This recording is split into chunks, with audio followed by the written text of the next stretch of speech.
So എല്ലാവർക്കും welcome back to another video. അപ്പോൾ നമ്മുടെ ഇന്നത്തെ വീഡിയോയുടെ കണ്ടന്റ് എന്ന് പറയുന്നത് G-Shockൻ്റെ എൻ്റെ കയ്യിലുള്ളത് ഇപ്പോൾ G-Shockൻ്റെ DW5000R ആണ്. അപ്പോൾ ഇതിൻ്റെ റിവ്യൂ നമ്മളിന്ന് ചെയ്യാൻ പോകുന്നത്. അപ്പോൾ ഏകദേശം 1983 കാസിയോ ആദ്യമായിട്ട് ഒരു G-Shockൻ്റെ ഒരു ലൈനപ്പിലുള്ളൊരു വാച്ച് ഇറക്കുന്നത്. അപ്പോൾ ആ ഒരു വാച്ച് ഇറങ്ങിയ ഏകദേശം ഒരു 40 വർഷത്തിന് ശേഷമാണ് അവർ ആ ഒരു വാച്ചിൻ്റെ സെയിം അതേ DNA നിലനിർത്തിക്കൊണ്ട് അല്ലെങ്കിൽ ആ ഒരു വാച്ചിന് ട്രിബ്യൂട്ടായിട്ട് ഇറക്കിയൊരു വാച്ചാണ് കാസിയോൻ്റെ DW5000R എന്ന് പറയുന്നത്. അപ്പോൾ ആ ഒരു വാച്ചിൻ്റെ റിവ്യൂ ആണ് നമ്മളിന്ന് ചെയ്യാൻ പോകുന്നത്. നമുക്ക് വീട്ടിലേക്ക് പോകുന്നതിന് മുന്നേ ചെറിയൊരു ഷോട്ട് കണ്ടാലോ.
സോ അപ്പോൾ നമ്മുടെ വാച്ച് വന്നിരിക്കുന്നത് ഇതുപോലൊരു പേപ്പർ ബേസ്ഡ് ആയിട്ടുള്ളൊരു ബോക്സിലാണ് വന്നിട്ടുള്ളത്.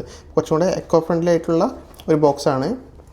പിന്നെ അതിനകത്ത് പ്രത്യേകിച്ച് പറയാനൊന്നുമില്ല. ഈ ഒരു ബോക്സിൽ കുറച്ചും കൂടെ നമ്മുടെ ഈ വാച്ച് കുറച്ചും കൂടെ കവേർഡ് ആയിട്ടാണ് ഇതിനകത്ത് കവർ ചെയ്തിട്ടാണ് വന്നിരിക്കുന്നത്. പിന്നെ ഇതുപോലെ ഇവിടെ DW5000 സിൻസ് 1983 എന്ന് പറഞ്ഞിട്ട് ഇവിടെ നിന്ന് കൊടുത്തിട്ടുണ്ട്. പിന്നെ അതുപോലെ ജപ്പാനിലുള്ള യമഗട്ട എന്ന് പറഞ്ഞ കാസിയോ ഫെസിലിറ്റിയിലാണ് നമ്മുടെ ഈ ഒരു വാച്ച് നിർമ്മിച്ച് വന്നിട്ടുള്ളത്, അതായത് പ്രൊഡക്ഷൻ ചെയ്ത് വന്നിട്ടുള്ളത്. വേറെ പറയത്തേക്കകത്ത് വേറെ ഒന്നുമില്ല. സിമ്പിളായിട്ടുള്ളൊരു എക്കോ ഫ്രണ്ട്ലി ആയിട്ടുള്ളൊരു ബോക്സാണ്. ഓക്കെ, ഇപ്പോൾ നമുക്ക് ഇത് മാറ്റി വെച്ചിട്ട് വാച്ചിലേക്ക് പോവാം. അപ്പോൾ ഇതാണ് നമ്മുടെ കാസിയോൻ്റെ റിയൽ OG എന്നൊക്കെ വേണമെങ്കിൽ പറയാം. പൊതുവേ കാസിയോ തന്നെ ഇതിനെ വിളിക്കുന്നത് റിയൽ OG എന്നാണ്. അതായത് കാസിയോ ആദ്യമായിട്ട് 1983 ഇറക്കിയ ഒരു G-Shock വാച്ചുണ്ട്, DW5000C എന്ന് പറഞ്ഞിട്ട് വാച്ചുണ്ട്. അപ്പോൾ ആ ഒരു വാച്ച് നമ്മുടെ മാർക്കറ്റിൽ ഇറങ്ങി 40 വർഷത്തിന് ശേഷമാണ് അവർ ഈ ഒരു വാച്ച് ഇറക്കുന്നത്. അതായത് ഒരു 14th ആനിവേഴ്സറി എഡിഷനാണ് ഈ ഒരു വാച്ച്. അപ്പോൾ ഒരു ലിമിറ്റഡ് എഡിഷൻ ടൈപ്പ് വാച്ചാണ്. പക്ഷേ നമ്മുടെ ഇന്ത്യയിൽ ഇത് ലിമിറ്റഡ് എഡിഷൻ അല്ല, ജപ്പാനിൽ മാത്രമാണ് അവരിത് ലിമിറ്റഡ് എഡിഷനായിട്ട് ഇറക്കിയിട്ടുള്ളത്. ഇപ്പോൾ കാസിയോ അവരുടെ ലൈനപ്പിൽ ഒരുപാട് വാച്ചസ് ഇറക്കുന്നുണ്ട്. അപ്പോൾ അതിലൊന്നാണ് നമ്മുടെ G-Shock എന്ന് പറയുന്നത്. പിന്നെ അതുപോലെ ബേബി G-Shock ഉണ്ട്, പ്രോടെക് എന്ന് പറയുന്ന ലൈനപ്പ് ഉണ്ട്. പിന്നെ അതുപോലെ കാസിയോ എന്ന് പറഞ്ഞിട്ടുള്ള കളക്ഷൻസ് ഉണ്ട്, കാസിയോ വിൻറ്റേജ് എന്ന് പറയുന്ന കളക്ഷൻസ്. അങ്ങനെ ഒരുപാട് ഒരു 6-7 സബ് ബ്രാൻഡ് കാസിയോ തന്നെ ചെയ്യുന്നുണ്ട്. അപ്പോൾ അതിലൊന്നാണ് നമ്മുടെ G-Shock എന്ന് പറയുന്നത്. അപ്പോൾ അവർ ആദ്യമായിട്ട് മാർക്കറ്റ് കീഴടക്കാൻ 1983 G-Shock ഇറക്കി, W5000C എന്ന് പറഞ്ഞിട്ട്. ഞാൻ സ്ക്രീനിൽ കാണിച്ചു തരാം. അപ്പോൾ ആ ഒരു വാച്ചിൻ്റെ റീക്രിയേഷനാണ്, കുറച്ചും കൂടെ മോഡേൺ ലുക്കിലുള്ളൊരു വാച്ചാണ് ഇപ്പോൾ എൻ്റെ കയ്യിലുള്ള ഈ ഒരു W5000R എന്ന് പറയുന്നത്. ഓക്കെ, അപ്പോൾ ആ ഒരു വാച്ചിന് ഒരു ട്രിബ്യൂട്ടായിട്ട് അല്ലെങ്കിൽ ആ വാച്ചിൻ്റെ ഒരു എന്താ പറയുക, ഒരു ഓർമ്മ, അല്ലെങ്കിൽ ആ വാച്ചിൻ്റെ ഒരു മോഡേൺ ടൈപ്പിലൊരു റീക്രിയേഷനാണ് നമ്മുടെ ഈ കാണുന്ന 5000R എന്ന് പറയുന്നത്. അപ്പോൾ ഒരു നൈസ് അടിപൊളി വാച്ചാണ്. അപ്പോൾ ഞാൻ ഇതിന് മുന്നേ യൂസ് ചെയ്തുകൊണ്ടിരുന്നത് GMൻ്റെ 2100 യൂസ് ചെയ്തുകൊണ്ടിരുന്നത്. അത് കുറച്ചും കൂടി ഒരു എന്താ പറയുക, ഒരു മെറ്റാലിക് ബേസ്ഡ് ആയിട്ടുള്ള ഒരു വാച്ചാണ്. അപ്പോൾ അത് ഞാൻ യൂസ് ചെയ്ത് കുറേ നാളുകൾക്ക് ശേഷമാണ് ഞാൻ ഈ ഒരു വാച്ച് എടുക്കണം എന്ന് എൻ്റെ മൈൻഡിലുണ്ടായിരുന്നു. ഏറ്റവും ഫസ്റ്റ് എടുക്കണം എന്നുള്ള വാച്ച് ഇതായിരുന്നു. പക്ഷേ ഈ ഒരു വാച്ചിൻ്റെ മോഡൽ ഒരുപാട് നമ്മുടെ ചെറുപ്പം മുതലേ നമ്മളെല്ലാവരും കാണുന്നൊരു മോഡലാണ്, പലരും യൂസ് ചെയ്തിട്ട് ഉള്ളൊരു മോഡലായതുകൊണ്ട് തന്നെ നമുക്കിത് എടുക്കണോ വേണ്ടിയോ എന്നുള്ളൊരു കൺഫ്യൂഷൻ ഉണ്ടാവും.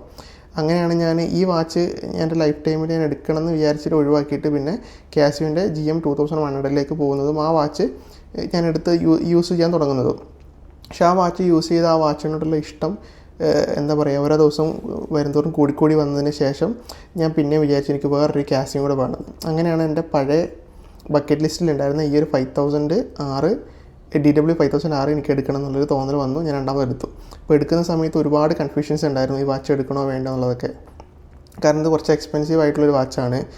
പക്ഷേ ഒരു കാസിയോ എന്താ പറയുക, കാസിയോനെ ഭയങ്കരമായിട്ട് ഇഷ്ടപ്പെടുന്ന ഒരാളെ സംബന്ധിച്ചിടത്തോളം ചിലപ്പോൾ ഇതൊരു വലിയൊരു വിലയാണോ എന്ന് പറയാനും എനിക്കറിയില്ല, ഞാനത് കൺഫ്യൂസ്ഡ് ആണ്. ബട്ട് ഞാനിത് എടുത്തതിന് ശേഷവും ഞാൻ പലപ്പോഴും വിചാരിച്ചിട്ടുണ്ട് ഇത് എടുക്കണോ വേണ്ടിയോ എന്നൊക്കെ പലപ്പോഴും ചിന്തിച്ചിട്ടുണ്ട്. ബട്ട് എന്നിരുന്നാൽ പോലും ഇതിൻ്റെ വില വരുന്നത് ഏകദേശം ഒരു 14,995 ക്ലോസ് ടു ഒരു 15,000 റുപ്പീസിനടുത്ത് വരുന്നുണ്ട്. അപ്പോൾ അത്രയും പൈസ കൊടുത്തിട്ട് ഈ ഒരു വാച്ച് എടുക്കണോ വേണ്ടോ എന്ന് വെച്ചിട്ടുണ്ടെങ്കിൽ ഞാൻ എപ്പോഴും സ്റ്റിൽ കൺഫ്യൂസ്ഡ് ആയിട്ടുള്ള ഒരവസ്ഥയിലാണ് ഉള്ളത്. ബട്ട് പക്ഷേ എനിക്കിത് ഓരോ ദിവസം ഞാനിപ്പോൾ ഈ വാച്ച് യൂസ് ചെയ്യുന്ന സമയത്ത് എനിക്കിതിനോട് ഭയങ്കരമായിട്ട് ഇഷ്ടം കൂടി വരാൻ തന്നെ കുറഞ്ഞു വരുന്നില്ല. അതാണ് കാസിയോൻ്റെ ഒരു പവർ. കാരണം മാർക്കറ്റിൽ ഏകദേശം ഈ ഒരു വാച്ച് ഇറങ്ങിയിട്ട് ഏകദേശം ഇതിൻ്റെ മുന്നിറങ്ങിയ വാച്ച് ഇറങ്ങിയിട്ട് ഏകദേശം 40 വർഷത്തോളമായി. സ്റ്റിൽ ഈ മോഡൽ 40 വർഷത്തിന് ശേഷവും മാർക്കറ്റ് കൈയെടുക്കുന്നുണ്ടെങ്കിൽ അതിൽ നമുക്ക് മനസ്സിലാക്കും കാസിയോൻ്റെ പവർ എന്താണെന്നുള്ളത്. നോർമൽ വരുന്ന കാസിയോനായിട്ട് കമ്പയർ ചെയ്യുന്ന സമയത്ത് ഇതിനകത്ത് പ്രത്യേകിച്ച് അങ്ങനെ പറയത്തേക്കൊന്നുമില്ല. എല്ലാ കാസിയോനും വരുന്ന അതേ ഫീച്ചേഴ്സൊക്കെ തന്നെയാണ് അതിനകത്ത് വരുന്നത്. മെയിനായിട്ട് പറയുകയാണെന്നുണ്ടെങ്കിൽ നമുക്ക് എന്താ പറയുക, സ്റ്റോപ്പ് വാച്ച് ഉണ്ട്, പിന്നെ ഒരു നോർമൽ നമ്മളുടെ ഒരു ടൈം കാണിക്കും, പിന്നെ അതുപോലെ അലാറം മാത്രമാണ് ഇതിനകത്ത് എക്സ്ട്രാ എന്ന് പറയാനുള്ളത്, വേറെ ഒന്നും ഇല്ല. അതുപോലെ പറഞ്ഞ് ഇതിനകത്ത് ബാറ്ററി ബേസ്ഡ് ആണ്. ഏകദേശം നമ്മൾ വാച്ച് വാങ്ങിച്ച് ഏകദേശം ഒരു 5 വർഷത്തേക്ക് നമുക്കിനകത്ത് പിന്നെ തിരിഞ്ഞു നോക്കേണ്ട കാര്യമില്ല. 5 വർഷത്തേക്കിനകത്ത് ബാറ്ററി ലൈഫ് ടൈം കിട്ടും നമുക്ക്. അതിനുശേഷം മാത്രമേ മാറ്റേണ്ടി വരുള്ളൂ. നോർമൽ നമ്മുടെ G-Shockൽ ബാറ്ററി പ്ലസ് സോളാർ അല്ലെങ്കിൽ സോളാർ ബേസ്ഡ് ആയിട്ടുള്ള വാച്ചുകളാണ് കൂടുതലും വരുന്നത്. പിന്നെ ഇതിനകത്ത് സോളാർ ഇല്ല, ബാറ്ററി ബേസ്ഡ് ആണ് ഇതിനകത്ത് കൊടുത്തിട്ടുള്ളത്. അപ്പോൾ എന്നെ സംബന്ധിച്ചിടത്തോളം എനിക്ക് സോളാർ വേണമെന്നില്ലായിരുന്നു, എനിക്ക് ബാറ്ററി കുഴപ്പമില്ല, 5 years വരെ കിട്ടുന്നുണ്ട്, അത് തന്നെ ധാരാളമായിരുന്നു. പിന്നീട് ഇതിൻ്റെ സ്ട്രാപ്പിനെ കുറിച്ച് പറയുകയാണെന്നുണ്ടെങ്കിൽ നോർമൽ എന്ന് വരുന്ന നമ്മുടെ സ്ട്രാപ്പിൽ നിന്ന് എന്താ പറയുക, അതിനകത്ത് ചെറിയൊരു ബമ്പ് കൊടുത്തിട്ടുണ്ട്. അത് ശരിക്കും കാണാൻ നല്ലൊരു രസമായിരുന്നു. എനിക്ക് തോന്നുന്നു ഈ വാച്ച് ഞാൻ എടുക്കാനുള്ള വേറെ റീസൺ എന്ന് പറയുന്നത് ഈ ഒരു ചെറിയ ബമ്പാണ്. നമ്മുടെ സാധാ കാഷ്വൽ വാച്ചിൽ നിന്ന് കുറച്ചും കൂടി ഒരു പ്രീമിയം ലുക്ക് കൊണ്ടുവരാനായിട്ട് ഈ സ്ട്രാപ്പിന് ഈ ഒരു ചെറിയ ബമ്പ് ഹെൽപ്പ് ചെയ്യുന്നുണ്ട്. പിന്നെ അതുപോലെ ഇതിൻ്റെ ബാക്കിലേക്ക് വരികയാണെങ്കിൽ പിന്നെ സ്ക്രൂ ടൈപ്പ് കേസാണ് വരുന്നത്, സ്ക്രൂ ഡൗൺ ടൈപ്പാണ്. പിന്നെ അതുപോലെ സ്റ്റെയിൻലെസ് സ്റ്റീലാണ്, കുറച്ചും കൂടെ പോളിഷ്ഡ് ആയതുകൊണ്ട് തന്നെ കുറച്ചും കൂടെ ഷൈനിങ് ഉള്ളൊരു ടൈപ്പ് കേസാണ് ഇതിനകത്ത് വരുന്നത്. പിന്നെ സ്ട്രാപ്പിനെ കുറിച്ച് പറയുകയാണെങ്കിൽ നോർമലായിട്ട് വരുന്ന റെസിൻ ബിൽഡ് വാച്ചാണ് വരുന്നത്. ക്വാളിറ്റി നമുക്ക് നന്നായിട്ട് ഫീൽ ചെയ്യും.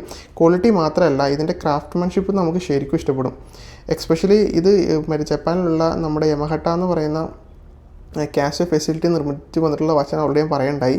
അപ്പോൾ നിങ്ങൾക്ക് പൊതുവെ എല്ലാവരും ചോദിക്കുന്നൊരു കാര്യമായിരിക്കും, എന്തുകൊണ്ടാണ് അവിടുന്ന് നിർമ്മിച്ച വാച്ചിന് ഇത്ര പ്രത്യേകത എന്നുള്ളത്. അപ്പോൾ നമ്മുടെ കാസിയോ എല്ലാ വാച്ചുകളും നിർമ്മിക്കുന്നത് ഈ പറയുന്ന ജപ്പാനിലുള്ള യമഹട്ട എന്ന് പറഞ്ഞ ഫെസിലിറ്റിയിൽ വെച്ചിട്ടല്ല. പല വാച്ചുകളും ചിലപ്പോൾ വിയറ്റ്നാം ബേസ്ഡ് ഉണ്ടാവും, മലേഷ്യ ബേസ്ഡ് ഉണ്ടാവും, ചൈന ബേസ്ഡ് ഒക്കെ ഉണ്ടാവും.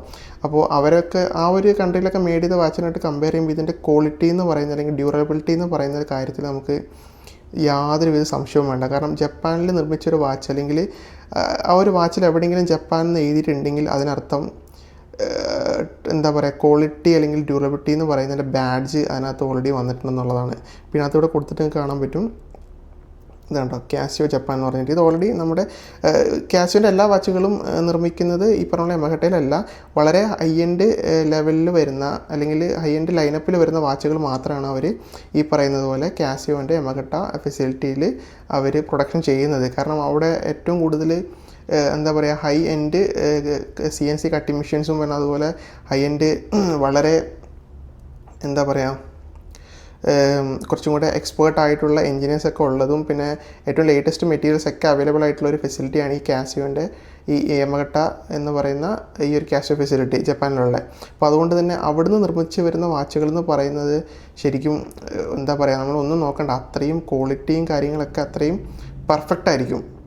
അപ്പോൾ അതുകൊണ്ട് തന്നെ ഈ ഒരു വാച്ച് അത്രയും നമുക്കിത് കയ്യിലെടുക്കുമ്പോൾ തന്നെ ഒരു ക്വാളിറ്റിയും ഫിനിഷിങ്ങും ക്രാഫ്റ്റ്മാൻഷിപ്പും അതിൻ്റെ ഡ്യൂറബിലിറ്റി ഒക്കെ നമുക്ക് ഇത് കയ്യിൽ വെക്കുന്ന സമയത്ത് നമുക്ക് ഫീൽ ചെയ്യും, കെട്ടുന്ന സമയത്ത് നമുക്ക് നന്നായിട്ട് ഫീൽ ചെയ്യും. ഇത് വാച്ച് ഭയങ്കര ഒതുങ്ങിയ ഒരു ചെറിയ ടൈപ്പാണ്. അതുപോലെ എന്താ പറയുക, നമുക്ക് കൈ കെട്ടുന്ന സമയത്ത് ഇത് എല്ലാവർക്കും യൂസ് ചെയ്യാൻ പറ്റുന്നൊരു വാച്ചാട്ടോ. കറക്റ്റ് സ്നഗ് ഫിറ്റ് കിട്ടും, എക്സാക്ട് ഫിറ്റ് കിട്ടും. അതാണ് ഞാൻ ഈ വാച്ച് എടുത്ത സമയത്ത് എന്താ പറയുക, വാങ്ങിച്ച് കയ്യിൽ കെട്ടുന്നത് വരെ എനിക്ക് ഡൗട്ട് ഉണ്ടായിരുന്നു. ഞാൻ ഇത്രയും സ്പെൻഡ് ചെയ്ത് ഒരു വാച്ച് മേടിക്കുന്ന സമയത്ത് അത് വേസ്റ്റേജ് ആണോ അല്ലെങ്കിൽ അത് എനിക്കൊരു ദൂർത്തടിയാണോ എന്നുള്ളത് എനിക്കൊരു തോന്നലുണ്ടായിരുന്നു. ബട്ട് ഈ വാച്ച് ഞാനിപ്പോൾ വാങ്ങിച്ചിട്ടൊരു 3 days മേലെയായി. പക്ഷേ 3 ദിവസം കെട്ടിയതിന് ശേഷം എനിക്ക് ഓരോ ദിവസം ഈ വാച്ചിനോട് ഇഷ്ടം കൂടാന്നല്ലാണ്ട് കുറഞ്ഞു വന്നിട്ടില്ല. വേറെ പറയത്തക്കതിനകത്ത് സ്പെഷ്യൽ ഫീച്ചേഴ്സൊന്നും ഇല്ല. മെയിനായിട്ട് ഈ ബോർഡർ റെഡ് ലൈൻ വരുന്നുണ്ടല്ലോ, അതാണ് ഇതിനകത്ത് കുറച്ച് കാണാൻ രസം. പിന്നെ അതുപോലൊരു ബ്രിക്ക് എന്താ പറയുക ലെയറിങ് പോലെ ഇതിൻ്റെ സൈഡിലായിട്ട് ഇത് കൊടുത്തിട്ടുണ്ട്. പിന്നെ നോർമൽ ടിപ്പിക്കൽ ജി ഷോക്കിൽ വരുന്നത് പോലെ ഹവർ മിനിറ്റ് സെക്കൻഡ്സ്, പിന്നെ അതുപോലെ മന്ത് ഡേറ്റ്, പിന്നെ അതുപോലെ നമ്മുടെ വീക്കിൽ ഏത് ഡേ ആണെന്നുള്ളത് ഇവിടെ കൊടുത്തിട്ടുണ്ടാവും. ഓക്കെ, അത്രയേ ഉള്ളൂ. വേറെ പ്രത്യേകിച്ച് പറയത്തേക്കൊന്നുമില്ല. പിന്നെ 4 നോർമൽ വരുന്ന പ്രസ് ബട്ടൺസ് ഇതിനകത്ത് പ്രൊവൈഡ് ചെയ്തിട്ടുണ്ട്. ഓക്കെ, പിന്നെ ഇതിനകത്ത് എനിക്ക് തീരെ എന്താ പറയുക ഇഷ്ടപ്പെടാത്തൊരു കാര്യം എന്ന് പറയുന്നത്, ഇതിനകത്ത് ആകപ്പാടെ നമുക്ക് ഒറ്റൊരു അലാറേ സെറ്റ് ചെയ്യാൻ പറ്റുള്ളൂ. അതായത് നമുക്കൊരു സിംഗിൾ ഡേ ഒരു അലാറേ നമുക്ക് സെറ്റ് ചെയ്യാൻ പറ്റുള്ളൂ. പക്ഷെ നമുക്കൊരു മന്ത് ബേസ് ഇപ്പോൾ നമുക്ക് ഏതെങ്കിലും ഒരു മാസം നമുക്കൊരു അലാറം സെറ്റ് ചെയ്യണം. അതായത് ആ ഒരു മാസം കംപ്ലീറ്റ് നമുക്ക് എല്ലാ ദിവസവും ഒരു അലാറം സെറ്റ് ചെയ്യണമെങ്കിൽ സെറ്റ് ചെയ്യാൻ പറ്റും. ആ ഒരു മാസത്തിൽ ഏതെങ്കിലും ഒരു സിംഗിൾ ഡേ നമുക്ക് സെറ്റ് ചെയ്യണമെങ്കിൽ സെറ്റ് ചെയ്യാൻ പറ്റും. പക്ഷേ ഒരു സിംഗിൾ ഡേയിൽ നമുക്ക് മൾട്ടിപ്പിൾ ആയിട്ടുള്ള അലാറംസ് കൊടുക്കാൻ നമുക്കിനകത്ത് പറ്റില്ല. ഞാൻ ഇതിന് മുന്നേ എടുത്തിരുന്ന ജി ഷോക്കിൻ്റെ GM 2100 നമുക്ക് അപ് ടു 5 അലാറം വരെ നമുക്ക് സിംഗിൾ ഡേ സെറ്റ് ചെയ്യാൻ പറ്റും. അതെനിക്ക് ഭയങ്കര കൺവീനിയൻ്റ് ആയിരുന്നു. പക്ഷെ അത് ഇതിൽ കിട്ടാത്തത് കൊണ്ട് ചെറിയൊരു നിരാശയുണ്ട്. പക്ഷെ അതൊഴിച്ച് ബാക്കി എന്ത് നോക്കിയാലും ഈ വാച്ച് ഒരു നൈസ് വാച്ചാണ്. അപ്പോൾ നിങ്ങൾക്ക് എന്തായാലും ക്വാളിറ്റീൻ്റെ കാര്യത്തിലും പിന്നെ അതുപോലെ ലുക്കിൻ്റെ കാര്യത്തിലും പ്രശ്നമില്ല എന്നുണ്ടെങ്കിൽ നിങ്ങൾക്ക് ഈ വാച്ച് കണ്ണും കൂട്ടിയെടുക്കാം. പക്ഷേ വേറൊരു പ്രശ്നം എന്ന് വെച്ചിട്ടുണ്ടെങ്കിൽ ശരിക്കൊരു കാസിയോനെ ഇഷ്ടപ്പെടുന്ന ഒരാൾക്ക് അതൊരു പ്രശ്നമായിട്ട് തോന്നില്ല. പക്ഷേ എന്നെ സംബന്ധിച്ചിടത്തോളം ഞാൻ വളരെ ചെറുപ്പം മുതൽ കാസിയോൻ്റെ എന്താ പറയുക വാച്ചുകൾ അങ്ങനെ ഒരുപാട് ഉപയോഗിച്ച ഒരാളുമല്ല. പക്ഷേ എൻ്റെ ഒരു ആദ്യത്തെ വാച്ച് എന്ന് പറയുന്നത് കാസിയോൻ്റെ ഒരു വാച്ചായിരുന്നു ഞാൻ ആദ്യമായിട്ട് യൂസ് ചെയ്യുന്നത്. എൻ്റെ ജീവിതത്തിൽ ആദ്യമായിട്ട് യൂസ് ചെയ്യുന്നത് 4ാം ക്ലാസ് പഠിക്കുമ്പോൾ കാസിയോൻ്റെ ഒരു വാച്ചാണ്. ആ വാച്ച് എപ്പോഴും സ്റ്റിൽ എൻ്റെ കയ്യിലുണ്ട്. കാരണം അതിൻ്റെ ക്വാളിറ്റി കണ്ടിട്ടാണ് ഞാൻ പിന്നെയും കാസിയോ എടുക്കണം എന്നുള്ളതിലേക്ക് എൻ്റെ മൈൻഡ് സെറ്റ് മാറുന്നത്.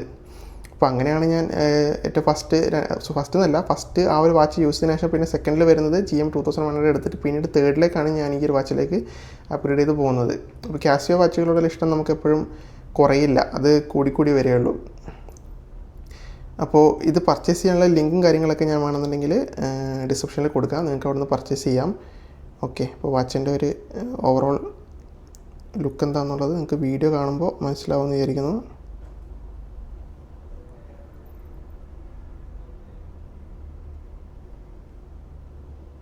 ഇനി കെട്ടിയിട്ട് എങ്ങനെയുണ്ടെന്നുള്ളത് ഞാനൊന്ന് കാണിച്ചു തരാം കയ്യിൽ.